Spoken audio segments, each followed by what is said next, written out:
আসসালামু আলাইকুম। আজকে আমি আপনাদের সাথে কথা বলবো দাউদ সম্পর্কে। দাউদ একটি ছত্রাক সংক্রমণ যা ত্বকের নখে ও মাথার ত্বকে হতে পারে। দাউদ হওয়ার প্রধান কারণ হচ্ছে ডার্মাটোফাইট ছত্রাক দ্বারা আক্রান্ত হওয়া। দাউদ কীভাবে ছড়ায়? দাউদ আক্রান্ত ব্যক্তির ত্বক থেকে অন্য ব্যক্তির ত্বকে সরাসরি সংস্পর্শের মাধ্যমে ছড়ায়। দাউদ আক্রান্ত ব্যক্তির ব্যবহৃত জিনিসপত্র ব্যবহার করলে দাউদ হতে পারে। কুকুর, বিড়াল ও অন্যান্য পশুপাখির মাধ্যমে দাউদ হতে পারে যদি তারা সংক্রমণ হয়ে থাকে।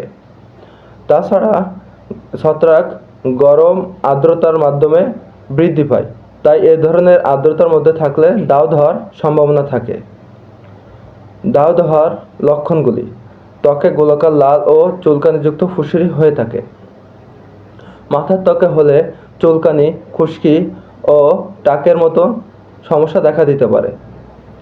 দাউদ হলে সরাসরি ডক্টরের পরামর্শ নিয়ে চিকিৎসা করানো উচিত। স্টেরয়েডযুক্ত মলম ব্যবহার করা থেকে দূরে থাকবেন, কারণ এই ধরনের মলমে দাউদ বাড়ানোর সম্ভাবনা থাকে। ধন্যবাদ।